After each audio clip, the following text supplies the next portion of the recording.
इंसान कबो ई ना सोचले रहे कि एक दिन वो कोनो पंछी की तरह आकाश में उड़ी और एक दिन आकाश के भी चीर के चांद तक पहुंच जाई। ऐसा हजारों लाखों आविष्कार भइल जे पर पहले इंसान के तनिको भरोसा ना रहे कि ई चीज भविष्य में संभव भी हो पाई।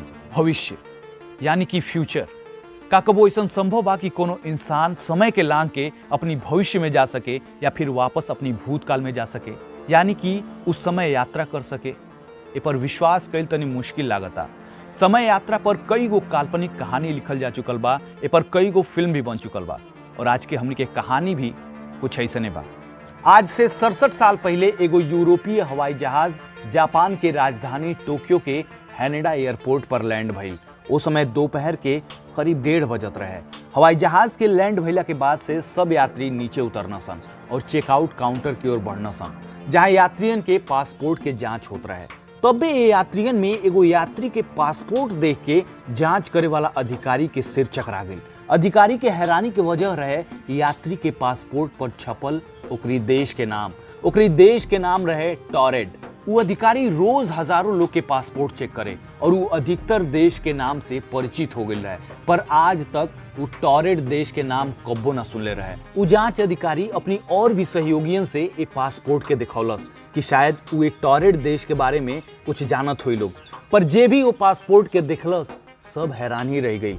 अब एयरपोर्ट के अधिकारियन के यात्री संदिग्ध लागे लागल। अधिकारी ओ यात्री के एगो अलग कमरा में बैठा के उसे इंतजार करे के कहना सन। एकरी बाद ये अधिकारी जल्दी से इस संदिग्ध यात्री के जानकारी सुरक्षा अधिकारियन के दे देहना सन।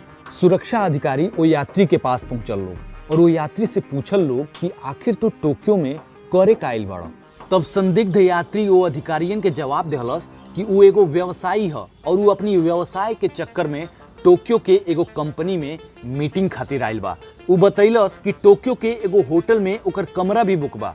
ई कुल सुनला के बाद सुरक्षा अधिकारी ओ यात्री के पासपोर्ट देखना सन, जेमे ओकरी देश के नाम देख के उहो चकरा गई न सन, काहे कि उहो एक टॉरेड देश के बारे में कब्बो ना सुनले रहना सन। पर सुरक्षा अधिकारियन के ई बात ज्यादा हैरानी में डलस कि ई आदमी आखिर यही पासपोर्ट पर कैसे यूरोप के कई देश के यात्रा कर लेले बा, काहे कि ये आदमी के पासपोर्ट पर यूरोप के कई देश के वीजा रहे और वो देशन के मुहर भी रहे। पर हैरानी के बात ये रहे कि सब वीजा और मुहर एकदम असली रहे। ई यात्री मुख्य रूप से फ्रेंच भाषा बोलत रहे, पर ओकरी साथे साथ ओके जापानी और अन्य भाषा के भी ज्ञान रहे। सुरक्षा कर्मियन के ओकरी पास से कई देश के मुद्रा भी मिलल, जिससे ये अंदाजा लगावल गईल कि ई यात्री अपनी व्यापार के चक्कर में कई देश के यात्रा कैले हुई। सुरक्षा अधिकारी ए यात्री के देश के स्थिति के बारे में जाने खातिर विश्व के नक्शा मंगैना सन। नक्शा आइल और यात्री से पूछाइल कि अब बतावा कि तोहार देश इन नक्शा में कहाँ बा। यात्री अपने सामने रखल नक्शा के देखे लागल और नक्शा देख के ओकरी माथा पर चिंता के सिकन उभरे लागल।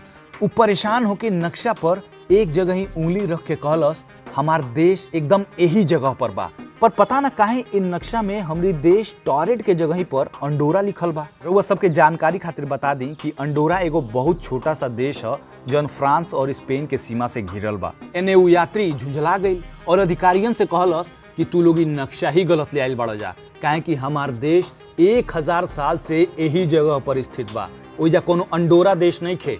यात्री के ई बात सुन के अधिकारी असमंजस के स्थिति में आ गई न सन। एक तरफ अधिकारियन के ई लागे कि ये आदमी कोनो अपराधी है, झूठ बोलता, काहे कि ए यात्री के बतावल टॉरेड देश एकदम काल्पनिक देश रहे, ओकर कहीं कोनो अस्तित्व ही ना रहे। वही जा दूसरी तरफ वो यात्री के पासपोर्ट और वीजा एकदम असली रहे, यानी कि यात्री झूठ भी ना बोलत रहे। सुरक्षा अधिकारी ए रहस्यमयी यात्री के वो कंपनी और होटल के पता लगे न सन जहां ये अपनी बिजनेस के सिलसिला में मीटिंग के लिए जाए वाला रहे और ठहरे वाला रहे। सुरक्षा अधिकारी होटल मालिक और वो कंपनी से पूछताछ कईन सन, जेमे पता चलल कि होटल मालिक और कंपनी वाला ए रहस्यमयी यात्री के पहचानते नहीं खन सन। वो यात्री के कोनो भी मीटिंग वो कंपनी में ना रहे, ना ही होटल में कोनो कमरा ही बुक रहे। अधिकारियन के लाग गईल कि ये आदमी पक्का जालसाज बा, अपन पहचान छुपावता और ये कोनो बहुत बड़हन कांड करे खातिर जापान आइल बा। अधिकारी ए रहस्यमयी यात्री के बारे में और अधिक जानकारी जुटावे खातिर ओके एगो होटल के कमरा में बंद कर देना सन। कमरा के हर खिड़की के सील कर देल गई और कमरा के बाहर पुलिस के सख्त पहरा लगा देल गई। अधिकारी ओ यात्री के सारा सामान बारीकी से जांच करे खातिर अपनी कब्जा में ले लेना सन। पूरा दिन बीत गई।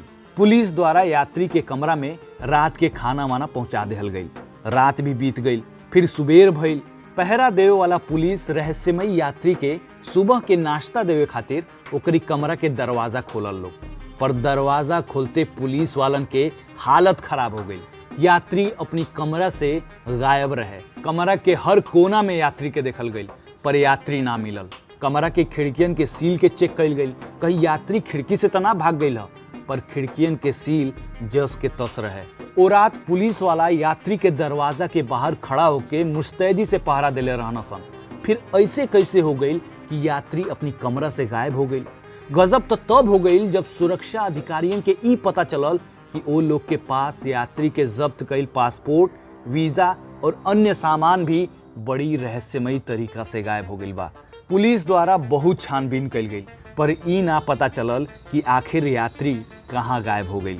दुनिया भौचक्का रह गई कि आखिर ही रहस्यमयी आदमी गायब कैसे हो गई, और वो सख्त सुरक्षा में रखल अपनी कागजात के साथ। यात्री दुनिया के सामने कई गो सवाल छोड़ के गई, कई गो कहानी छोड़ के गई।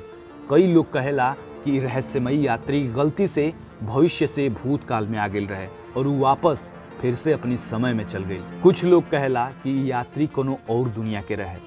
ए रहस्यमयी आदमी पर एगो किताब भी छप चुकल बा, जेकर नाम है डायरेक्टरी ऑफ पॉसिबिलिटीज। ए किताब में ए रहस्यमयी आदमी के बारे में कई गो संभावना बतावल गई बा कि ये आदमी टाइम मशीन से भविष्य से आयल हुई या फिर कोनो अपराधी हुई। अगर वो अपराधी हुई तो वो टोक्यो का करे आयल हुई, टॉरेट कोनो देश हुई या एगो कल्पना।